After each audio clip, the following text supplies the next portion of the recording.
доклад Александра. Он продолжит. Добрый день.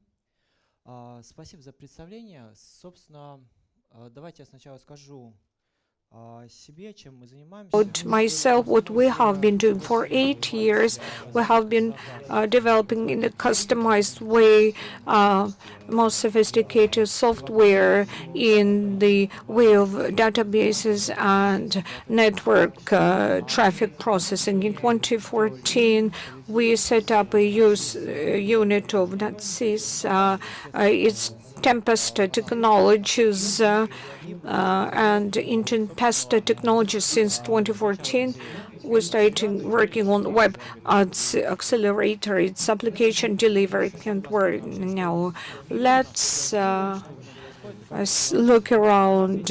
We have got internet providing us with content, and there are some bad guys who hack the servers and do the DDoS attacks, and good guys are trying to hedge and filter that. Let's see some of the solutions for neutralization of malware. First one is it's WAF, hardware and software. Mostly they are based on some web accelerator in front of the upstream server, which does the filtration. It's interesting that filtration is very heavy here. We get a machine learning inside, very sophisticated. So it's actually very resource intensive, and the graphs show the way we work with regasps and without regasps. When it's Nginx, it's all right. When we set up regulators to filter those attacks, everything slows down, and also we add up machine learning and other things, and results are very sad, like 15,000 AFs on rather mediocre hardware. What can we do to have some dedicated hardware in front of the WAF to reload, to scatter around traffic around WAF in the same way like we have backends and front ends will have fast hardware, and we have to come up with major logic. Second solution, it's filtering CDNs. CDNs are united with filtration networks of the traffic. You have got a shared network which transmits content, filters it, removes DDoS, applied web attacks, and there is some filtration logic and machine learning, rather difficult things. So first we tried to have Web-accelerator, which also has got a very powerful filtration logic for us to unfold such solutions so that there will be a shared software good for content and filtration as well. After a while, no features appeared, and what we have been doing is application delivery. Can't worry. When you digress from content delivery to powerful filtration, safety, and security, such solutions are application delivery controls. It's the same as Web-accelerator was very powerful filtration layer and other very useful utilities. What's the problem with conventional web accelerators? And Linux most popular one, one of the most popular accelerators and platforms for different SDNs and WAFs If you are to use a bit limit model, you'll find out that when it comes to HTML index, to give it up is cheaper than to log the users. This server is not for traffic filtration. Then when we see that it's bad operations, we have other decisions like fail to ban. They are quite primitive. Nginx works that, and they are just operating. But to work on text files in 21st century, it's history now. So let's take a look at other things. Web-accelerator, what it can do, its capabilities. It's valid for several servers. First of all, we are giving up content. We allocate the load between the backends, and then we make some sophisticated logic on geolocation, filtration, other things very sophisticated, but we do it in a rather lousy way. And this problem with of this jigs was in the past when 10,000 clients was a lot for us. Now there could be million clients, so that software is obsolete and outdated. If our goal is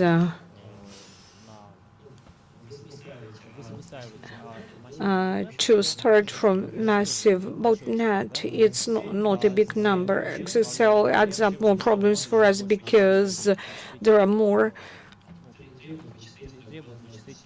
digital and numerical capacities to be used. And we can also have just front end and back end computer and do what both networks are doing. So alternative implementation could be used as big cache KPD kernel-based accelerators. A while ago, they were way faster than user space options, and on the whole, they were consolidating in a very similar way. If it's Linux basis, you have got the accelerator flows. In the kernel solutions had similar input-output flows. Although they were smarter on kernels, they were not copying data, but that thread appeared, so most of the data is transmitted without copying, and now we don't need kernel solutions, and their history now. We advanced from that. Now let's look at the state-of-the-art web accelerators, what it comes inside, what goes on inside them when it comes to system challenges, and why we might discard kernel solutions. First of all, Nginx for HTTP forward.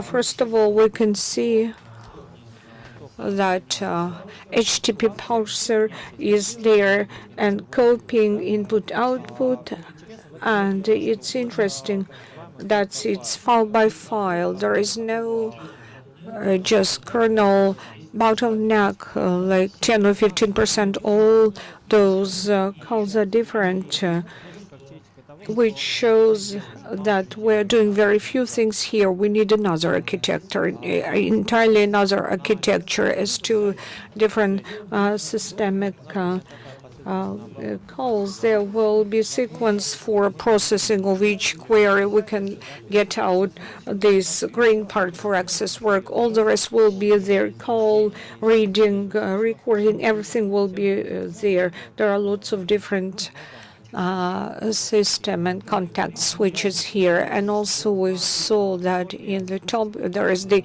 HTTP parser, and here you can see most popular method for HTTP parser.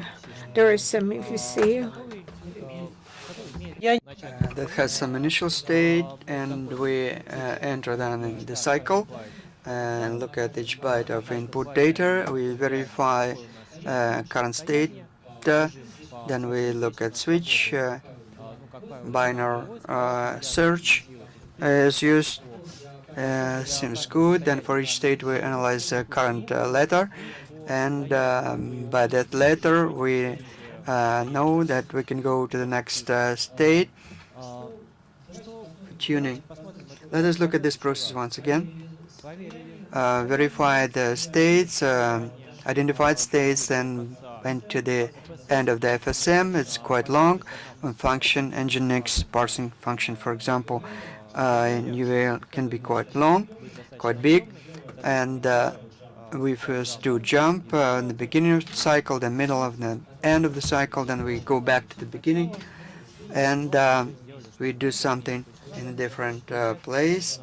A lot of jumps in code we have a result, and that is not necessary. In Tempest, we use the status machine, which provides all that information. Variable state. If you know where you would like to know to go next, you can do it immediately. You don't need to store some auxiliary variable for that. In first state, for example, we have the code that allows us to move to the next state. We can do jump in this place. We don't have to go to the end and then jump back to the beginning. That is how code generator works. It creates a state machine which can jump to the next location. You don't need to go to the end and then go back. HTTP parser also works like that. HTTP is not a regular language, and general approach to code generation is not working there. We have to do manual programming of HTTP parsing. Unfortunately, we don't have a fast parsing for HTTP strings. This is very important. We cannot use vector intrinsics and AVX2, which appeared together with Hushville quite a while ago. We don't have the calls for AVX still. Also, SSE 4.2 is used, and this is faster than Nginx can provide in their parsing. Nginx, every letter in parsing is verified at the table, whether this letter entry letter is in line with the allowed alphabet or not. If you do even a short vector reference 16-byte, this is faster than to parse each letter. And then we can know that HTTP strings are specialized strings. If you have HTTP server not doing parsing, if you use zero copy, then you have a packet delivered to you HTTP message, and there's a sequence of titles, and that nobody would create zeros for you, so that you would be able to use HTTP functions. And here the set of alphabet letters for HTTP titles is limited. If we look at the strings accepted by HTTP state machine, we parse currently approximately 7 alphabets that are allowed. Not very many. And if we rewrite strings in order to analyze some specialized derivatives, we will see that the HTTP the divisions can be noted by semicolon, a column, and other signs. And what is bad is that server web, which denotes the end of the string, end of the message, this doesn't work at that level. And let us imagine that we write a state machine that do parsing and would provide a certain title. We look at the title, user agent, or some other components in the title. We do matching of the string and verify the entry data. We then use HTTP. It's case sensitive. We don't have to do both strings, even our constant that we programmed in state machine. We don't have to convert that to a different case, up or lower case. There's a detailed description about state machine in our blocks, but as to LaxX implementation, we have 7 times higher productivity of this type of parsing compared to best analogs, the picoparcel, for example. 2 times faster we do that. And we have a problem of input-output. In this picture, you see 3 packages that come into a network adapter in a single piece, and they have to be distributed to different sockets. Here, they are attached to queues of each socket, and we use direct cache access. When the packets come to network adapter, they go to third level cache, so that it is in cache third level. It's quite big, dozens of megabytes, 20, 30 megabytes, and that should be sufficient for us. So we look at those packages. They are in queues of sockets, and then we run the process, and the process would read some packages from appropriate sockets. That should be first packet arriving there. That is read first. That is the first in line. Starting the process. Then the process goes on, processing, parsing, applied logic. Then network adapter submits the packages to intermediary stage. This intermediary package can cool down and cache. And when the process will require that again from the line, they'll probably not find it there, and cache will have to transfer that from memory again. That will slow down this system because the cache third level is quite big, 20, 30 megabyte, and adapter has to be used for that. There's a user space delay that would slow down the work with cache. In Tempesta, I will speak about later how we structure that. One of the main topics was to be more efficient with the package that we receive. As soon as it arrives, we remove IP, HTTP, and other attributes. And this is the main point of what is that. First of all, this is hybrid HTTP accelerator and firewall. Second is that we put a goal to create a firewall which would work at IP level as well as HTTP level. That means that the rules that you write for IP tables, that package with that CP port with that IP address should be going there, or whatever. You can require that it's filtered in an appropriate way using certain user agent or some other reference. Those rules have to be written for all levels in order to the system to function efficiently, countering attacks. Then we create a framework. We expand architecture of modules. And one of the main ideas was that in the Tempesta platform, we could deploy web application firewalls, WAF functions. As I said, we are directly embedded into TCP IP stack of Linux.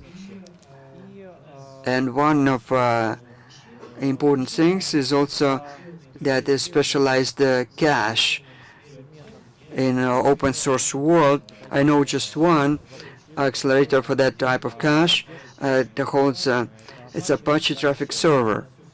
The essence is that each request, usual HTTP accelerator or web server, uses a file system appropriate for that. If we not fitted for cache, we have to work with file. We have a lot of files, and those files are multiprocessor file. They are pushed from process to process with quite slow links, And if we build a database that knows the topology of the process, can replicate data or share them between different processes who know which data how stored, we can deliver content faster compared to a file system with cache inside accelerator. Open source can be downloaded and launched. I can explain to you how. This is a scheme how it works. There are 4 steps shown here. First, these components work with each other. This is inside a single kernel module. First step, we reach IP level. The filter uses same as IP tables, super filter. If everything is okay, we go to HTTP. We don't push the packet first to applied parsing level and then understand that we cannot do it there. We have to do additional requests. We can block it at the network level quite fast. After that, we do analysis of the applied part, application part of the protocol. We compare the titles, verify that if everything is okay. Then we either block request, and when we do this blocking, we add IP address to the database of rules. So next time when that occurs, with next package, for example, filter to this level. If we have a request that is good, we can service that from web cache, or we can move it to upstream, send it to upstream. For the work of the system, a separate module, a Tempesta DB, is responsible. That is a quite big module. It has a cache-conscious structure that takes note of the size of the cache process. Can be structured quite properly.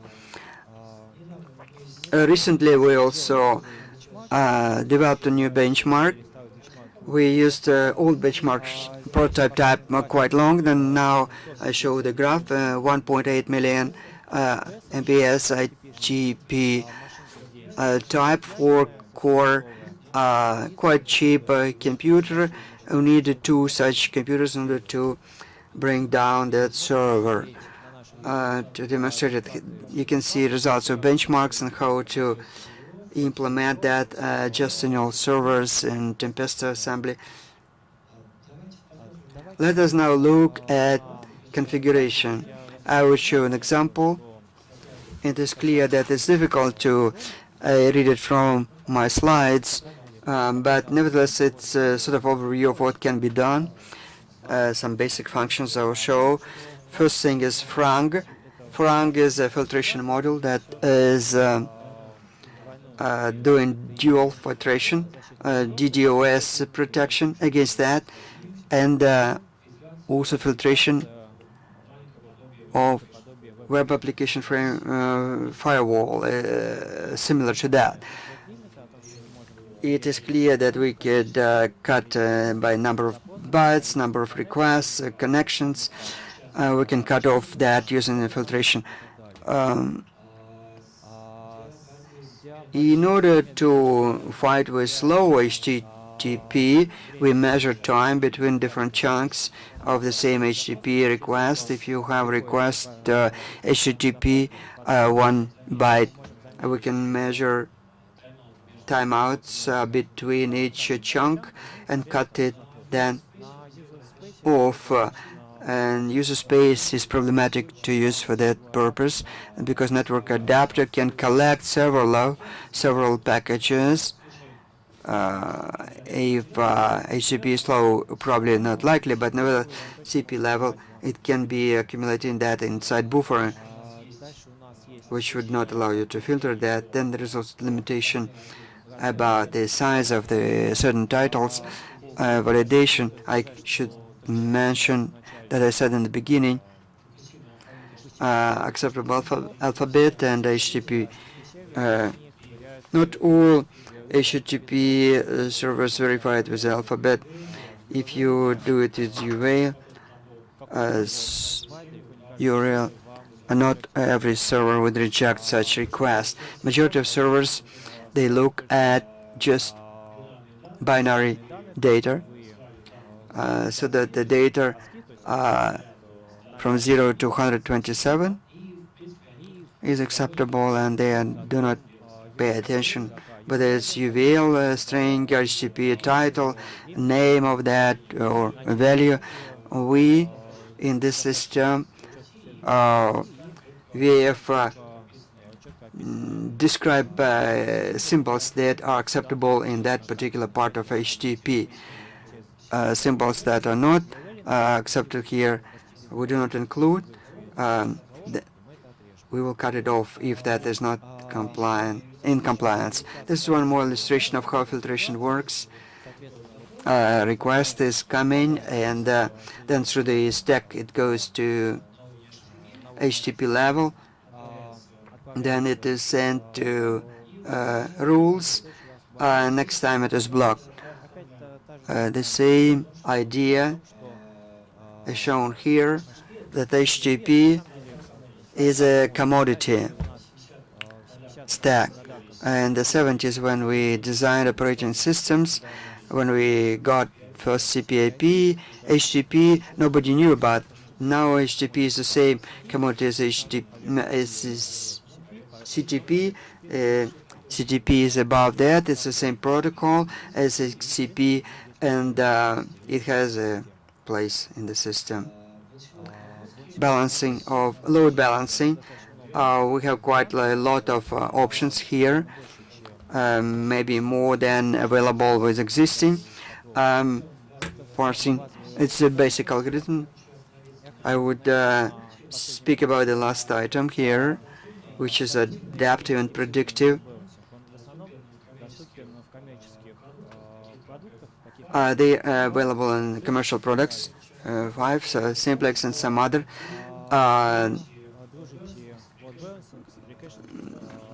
You do rendezvous hashing inside server group. Your Web-accelerator monitors productivity of your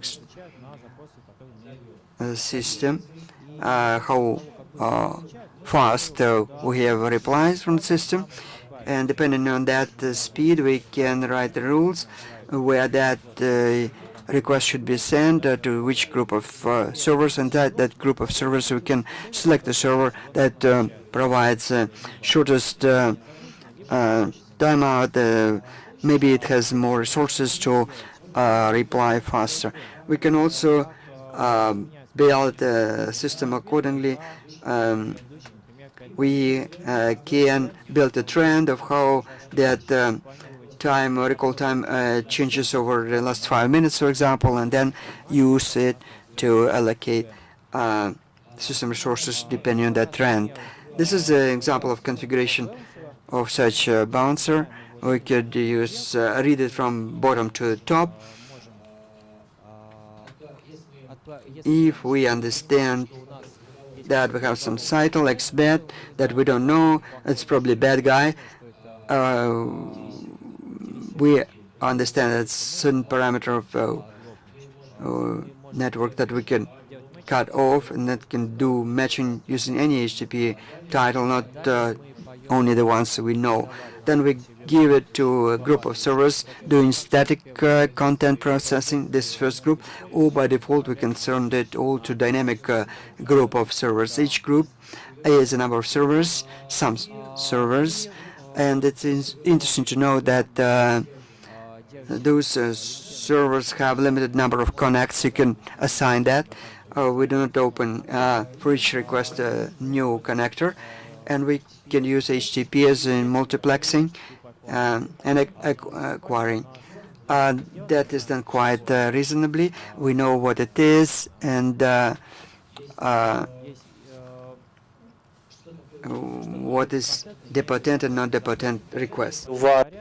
Non-dependent query. If your query changes your content, let's say it's a post whereby you post the content of a block. So if the connection to that server is lost, you will not be able to transmit that query. It's not a depotent query. You'll make 2 posts in this block and change the state of resource. But there are some harmless posts, like the post or the search.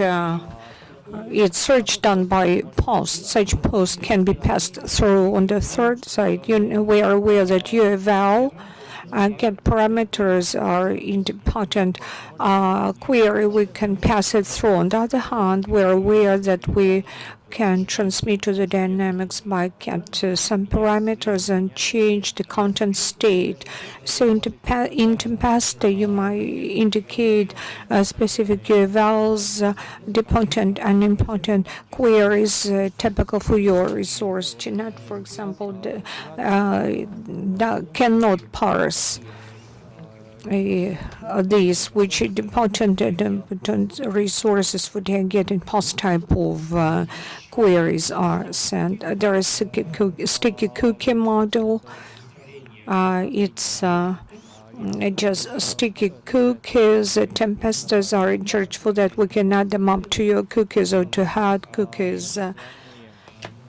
We can block both a network which doesn't know how to work with cookies. On the other hand, we can give you persistency for balancing. If we set up sticky cookie with this session with this cookie, all the queries will go for one upstream. So you can use that, and this query will be passed through if the customer sets out our cookie, or sometimes we don't think about the cookie. If the customer does want to send us a cookie anyway, we will pass it through. In all the other instances, we will block it. We are using AVAX too, so it's absolutely necessary. So that we should support the set of instructions hassle or more sophisticated hardware, and we need big pages because in big pages Tempesta DB is working. We cut them into a tram at the moment of the start of the operational system. By the same token, it's huge DB. We do not do transparent hedge pages. We're not searching high and low for big pages. So we have to combine the kernel, which is available in GitHub patch by patch, and all the steps for installation are quite simple. To launch kernel, launch Tempesta, you launch it from the block kernel, from Tempesta block. Here we have got very powerful default setups, and in this default it's possible to do this installation very rapidly. That's about it. Our website has been around for a while, quite for a while on Tempesta. Exclusive of the recent version, we have been working at least for 3 months on end without any downtime, and GitHub is available and accessible on all those things I told you about, on optimization of state machines, input-output vector computations. I write all this down in our blog, and also that is the data of the software engineers and developers. If you want to join up, we'll be glad.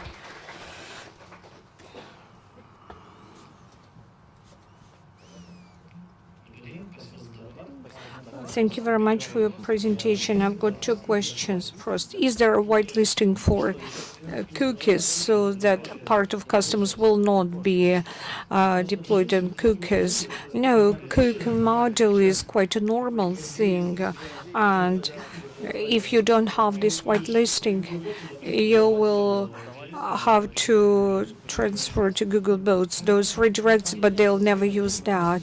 Yes, well, if we get back to the mercenary, and so to put it, one of the goals of my presentation is about putting together this list of what's important for you.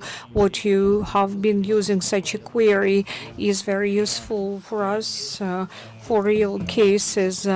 when people tell us what we need. As to cookies modules, there are whitelisting, but or APIs, but not on module users. And when you say that instead of the switch along the cycle and comes on the state, I'll get back to it. This one, yes, you said that just is the right state you enter right away. How does it go on inside the code? How do you make this jump? Well, by way of an example, now this state is 1, we enter here, and that's it. Input B letter, that state 1, we get right here, and this state equals 2. Now we'll get to the end of the switch, that's the end of the cycle, then we'll shift to the next symbol, and again we'll compare state. Why do we have to make this comparison of the states? That's a binary search. If it's a big switch here, compilator will compensate that, but we'll have to jump to find the right XML code. And what's important here, we remove variable state, but here we say that, okay, right in this place, we have to parse one symbol and jump up to label right here. Here will be one label, here is another label, here we read the symbol and shift to another point. In this particular case, between this point and the access to the next cycle, we are not supposed to do anything. Period. And we might omit jump instruction and get on to another instruction. That will be much faster than when we start processing this state variable we don't need and make other jumps. So in the code, it looks like it skips the part of it and gets on to the next instruction. We have got our own meta tag on the file. That way, if SAM is effectively transiting, if SAM move the number of bytes to be parsed from the flow and it gets on to the needed state. It's full zero copyage. TPU's network packages come along like adapters. So we cannot have this ongoing part as on GNX, so that we would be downloading it in an ongoing way. We know that we can get on to the very border and to the very edge of the chunk. We support just this frontier of chunk. After this B letter, we don't have anything else. It's the end of the package. We'll remember the state, we get out, and we'll return to the needed stage in the next package. It's like routing mechanism. Yes. What else? A question. Very brief. Do you plan supporting HTTP 2.0? Yes, we do, but we didn't yet make it. As to HTTP 2.0, it will be the same as in Linux. We support it to communicate to customers and do not support it for communication with backends. And you said that you decide to make everything in the kernel. Why didn't you consider the technology of NetMap? Yes, it's a great question.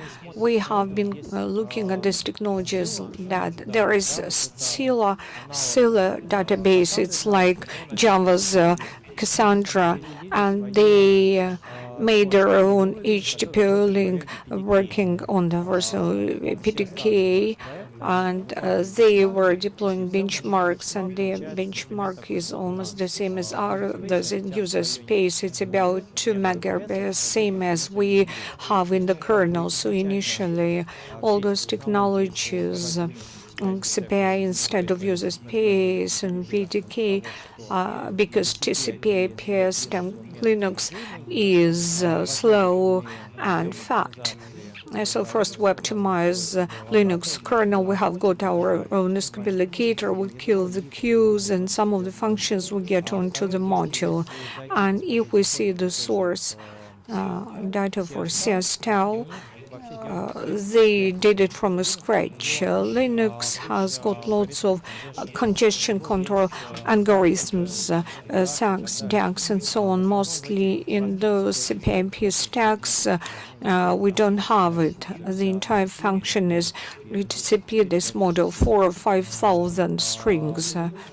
Another approach is when you can take PST space stack, Linux space, and then there will be the same as what you'll have in the kernel. We know how to have the CPI stack in the kernel, so we can make a counter and understand CP down to make IPC, IVS, all that infrastructure is living all with you. If you understand this, there is this choose piece process which covers the package with the networks, and you cannot do anything with that. If you launch the traffic, you will not do anything with that.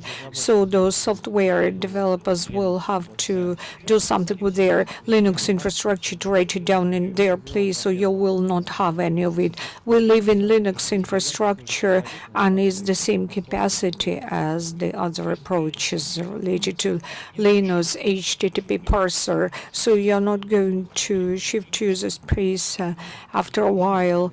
No plans like that. In user space, I can give you an example. For example, preemption ban. There is OCU copy update technology, and it has got CPVOSU, which can work in user space way slower than the kernel one. So you can prohibit preemption if you make log-free algorithm. In our model, we have got lots of them in the cache. And working with queues works, lots of algorithms. Unique preemption ban. CBD works with big pages. It needs access to the machines to PMW. As to further development, we would like, as one of our goals is to provide for good platforms for WFAF solutions. We cannot tell all the people you should go to the kernel and live there. Correspondingly, we'll make an interface so that business pace you can use HTTP query in user space. You can use it in user space and work it as the ready structure. You can have UFA here. You can have cookie here, and using AP, you can work with HTTP in user space. HTTP 02 will be the version for the next year, a new one. By the year end, maybe this version it took us a bit longer to work on it. We thought it will be launched in March, but it's in pre-release. We will finalize it in winter.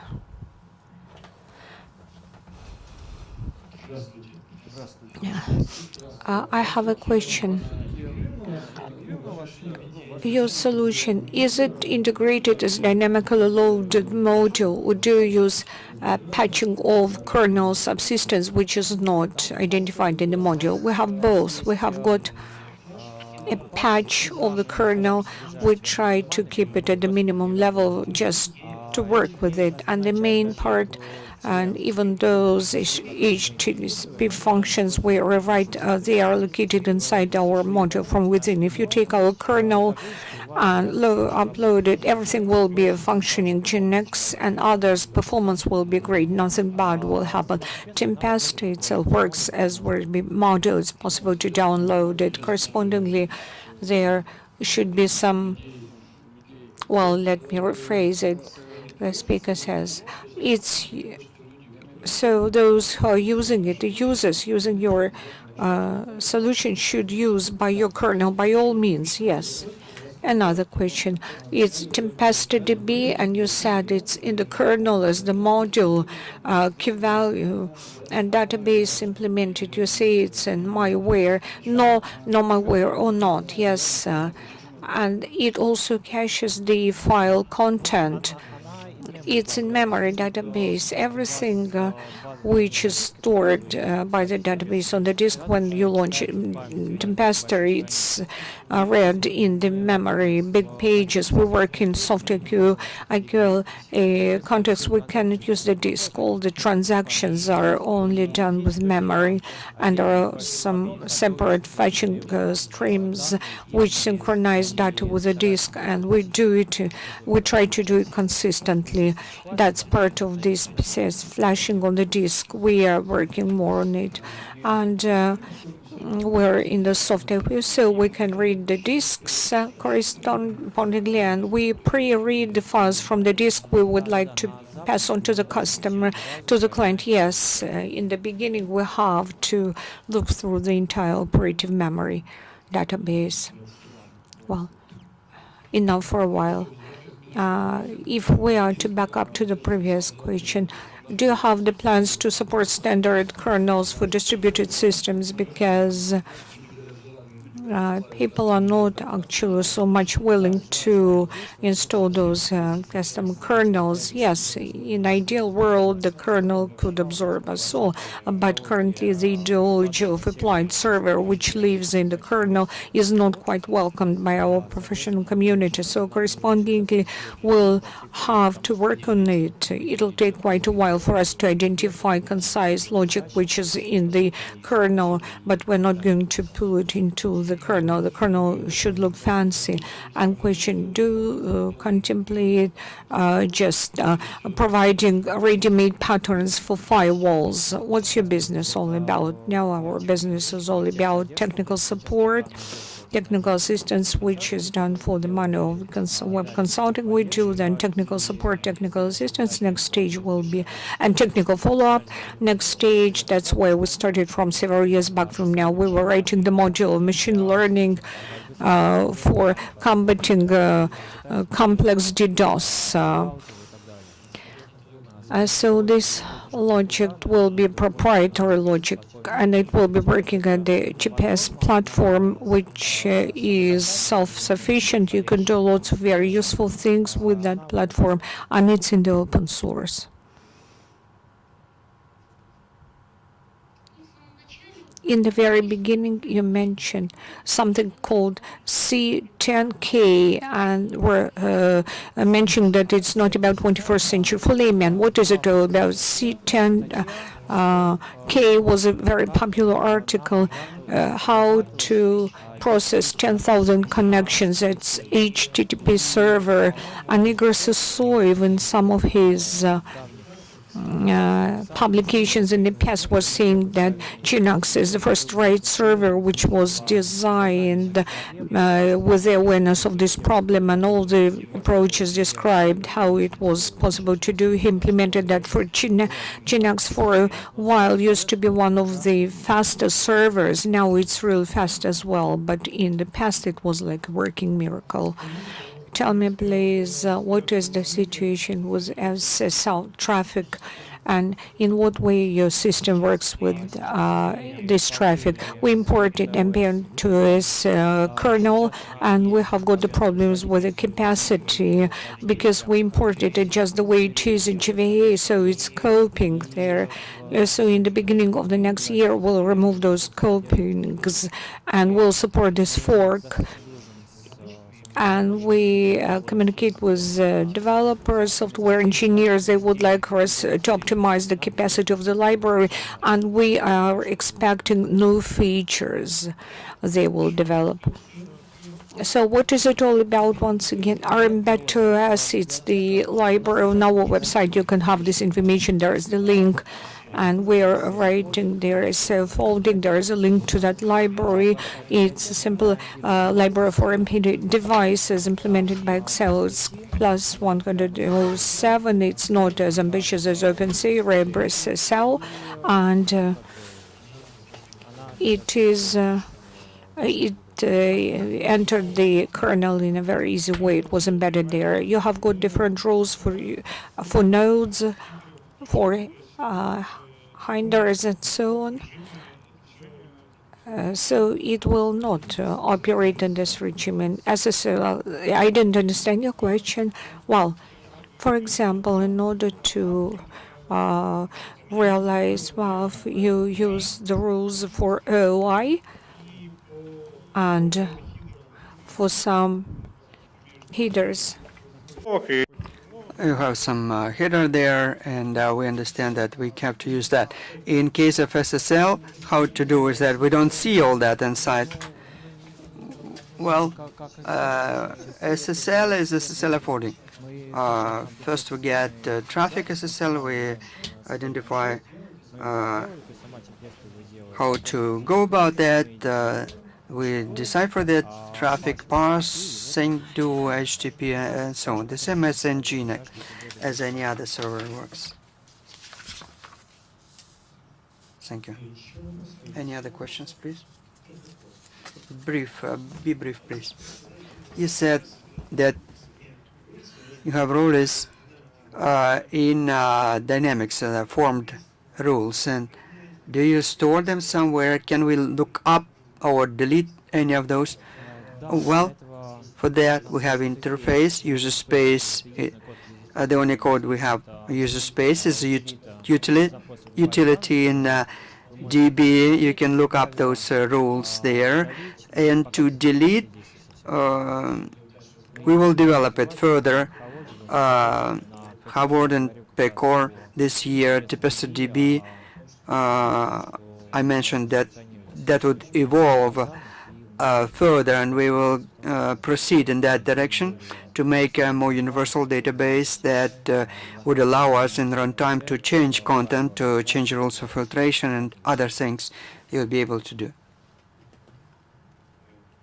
Any other questions, please? I have a technical question. I have an interest. So you pump the content of files to your system Tempesta, and then it is managed by your accelerator, and we using usual mechanisms cannot edit those because there will be no consistency. The kernel does know that those files are stored somewhere else, and there is no synchronization happening then, right? Well, yes, you cannot do that with any other Linux utility. We are developing for the DBQ that would monitor any iterations stored in the database that would allow parallel work with data stored in cache. This Tempesta DB is based on log-free tree. Updates are done parallel from different queue. There is no technical obstacle for you from user space using the same mechanisms and runtime to change the data. That will be done, right? Yes. That is so far not available, but it will be done. In continuation of this topic, in caching, which algorithms of optimization pushing update, RFU, MFU, or any other? So far, FW is used the simplest. We will further develop that using more progressive algorithm. So far, we just consider knockout. Last question. There is a server that hosts the Tempesta. What will happen if the server is down? There is no website. If server is down and there's consultancy says there, hardware is down, everything is down. What can be done in order to prevent this problem? Well, how? What do you mean? If in Tempesta the bug is what? No, the bug is in the kernel, for example, crashes the whole system. Well, the server has to be rebooted, and when the kernel problem occurs like that, then dynamic scripts can be used after reboot. You can launch it as any other server, and when reboot is done, it is up again, and if there's delay, a couple of minutes, then you do it as a normal cluster. It's a hot storage of reserve connections. Well, Now it can be done as active nodes. Distribution. Traffic is spread to both nodes. And if we speak about cache, nothing serious happens. If part of cache is lost, you do one more time upstream. Maybe that can be compensated. If filtration malfunctions, DDoS will go there. DDoS. We never filter all of it. We allow some boats through or some other elements from time to time. So we're not speaking about loss of data. A replication we'll do later in our plans. Okay, then we'll thank the speaker. And now we have a coffee break.